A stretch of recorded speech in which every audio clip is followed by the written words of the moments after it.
Hey everyone, it's Ben Hardy here, and in today's video, we're going to be talking about an update for the new Ram 3500. Before getting the video though, as always, if you want to save time and money the next time you purchase a car, link to my car buying guide in the description down below. With that being said, let's get right into the video.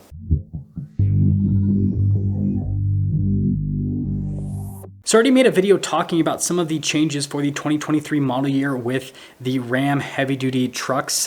One of those changes, for example, is a new rear view camera mirror. So you guys know that already with the HD trucks, you can get the camera mirror, which basically just shows you behind the truck so that you don't have to like set up the mirror perfectly to angle out the window. And then if you have kids or something blocking the way, you don't have to worry about that, right?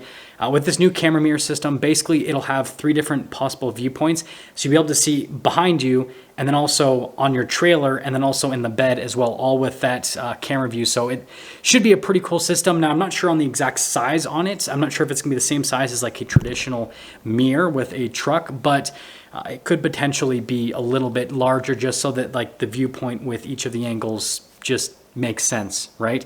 So that's the first little change. Now, the next little change is full digital gauge cluster, just like the Ram 1500 for the 2023 model year. So instead of having like the analog gauges on either side, it sounds like for higher up packages, they'll throw in the digital gauge cluster in the HD trucks as well.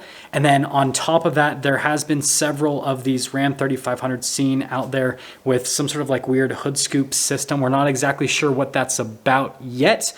It could pertain to something else we're going to be talking about later in the video. But those are pretty much all of the quote unquote confirmed changes for the new model year with the Ram 3500. And when I say confirmed, you guys got to understand that that's kind of a loose term to use with this kind of stuff, because a lot of this is guesswork based on what people have seen with prototypes driving out and about in the world. And so it's one of those things where your guess is as good as mine, right? But that being said, we do have some pretty interesting speculation from some sources talking about how Ram could be completely revamping the Cummins powertrain, and frankly, it's absolutely insane. So I made a video talking about the newly redesigned Ford Super Duty that's coming out and how they are most likely going to have a hybrid powertrain with the Power Stroke to make it so that they can increase the torque so that they can continue to battle out Ram with their whole torque war that they've been having over the last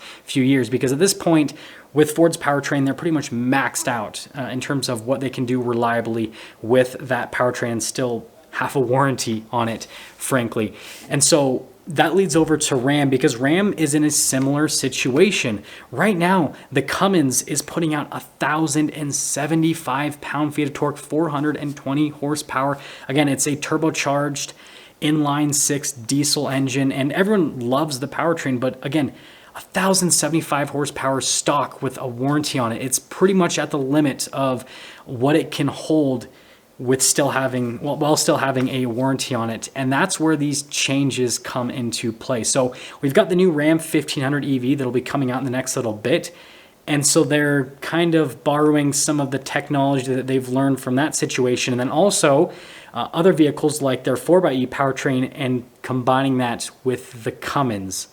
And so I don't think this is going to debut for the 2023 model year. There is a chance, but like it could be late availability at the end of the year, but probably 2024 when they do a heavier redesign with the 2500 and 3500, you'll be able to get a hybrid powertrain with the Cummins. And what Ram is really waiting for is for Ford to release theirs first so that Ram can see what breaks and what doesn't break, and then also the power figures so that Ram can beat the power figures, and then also tweak some stuff with the powertrain so that it is reliable at release date. That's what Ram seems to always do. That's why they're releasing their fully electric 1500 series truck later than Chevy and Ford, is because they're seeing what works and what doesn't work, so that when their product is released, that it's a little bit more polished than the other two. Obviously, there's some benefits and some downsides to that. But the other big news is that Ram is finally looking into upgrading the transmission to something that's a little bit more modern. If you guys don't know, the new Duramax and the new Power Stroke are both paired to a 10-speed automatic now.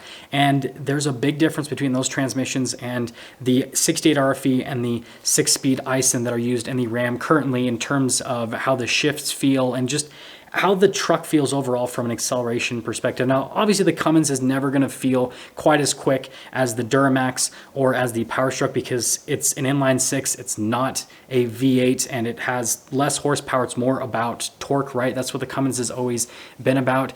So this change of transmission it's not gonna make it as quick as the Ford or as the Chevy, but it's gonna make it feel a lot better than it does now. You're not gonna have those kind of like dead zones in the power that you can kind of get right now, especially in the low end with the Cummins. If you guys have ever driven, especially a 6-speed Ison unloaded, it's not horrible, but it definitely takes a second for the truck to do anything.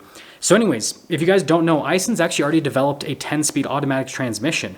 It's in the Lexus LC500. Now, this is not the transmission that will be used in the Ram Cummins because that transmission cannot handle the torque that the Cummins puts out. But Ison knows how to build 10 speeds that are really efficient, quick to shift, and so they're going to be taking some of the stuff they've learned and throwing that over into the new Ison that the Cummins is going to use. So we don't know if it's going to be an 8-speed or a 10-speed. It's most likely going to be a 10-speed. The reason being is just for fuel economy, because even though it seems like torque is what everyone talks about with these diesel trucks, fuel economy is also really important because the better fuel economy a truck gets, then the more range it gets while towing, and that means that customers will be happier overall.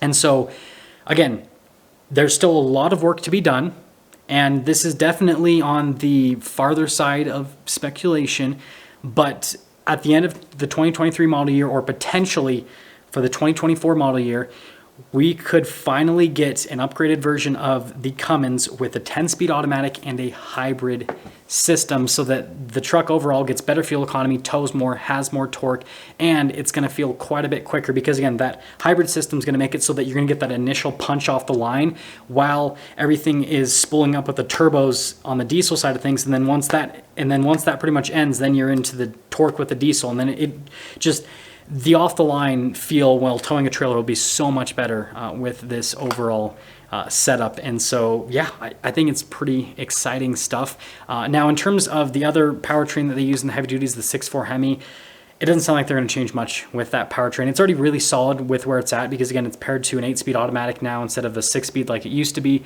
And so it gets better fuel economy and it just performs amazingly well. And people that get that powertrain, I mean, they complain about the fuel economy, but they don't really complain about anything else with the powertrain. It's reliable, people love it. So that's probably not going to have any sort of hybrid component for any time in the near future. Basically, it's all going to be a focus on the Cummins. And I guess the last thing that I want to mention before we cap off this video is there is a small chance that the 3500 might switch over to the multi-link setup just like the 2500, just because Ram is kind of trying to push that whole setup with all the trucks and kind of get ahead of the curve compared to the other manufacturers. But that's definitely a massive undertaking because those multi-link setups just don't have as much payload as leaf springs, and so we'll see if Ram's able to get a good enough payload out of the system to make it work with a 3500. And I guess last thing before we cap off this video, the 2500 might finally get the high output diesel engine finally, because with a lot of this new technology they're implementing and with them improving stuff with the suspension with the 2500, they might be able to finally fit that system that's heavier than the standard Cummins in the 2500 and still have a decent payload capacity. And so, yeah, exciting stuff in the near future. Let me know what you guys think about all these changes if you're all about it, and I'll see all of you in the next video.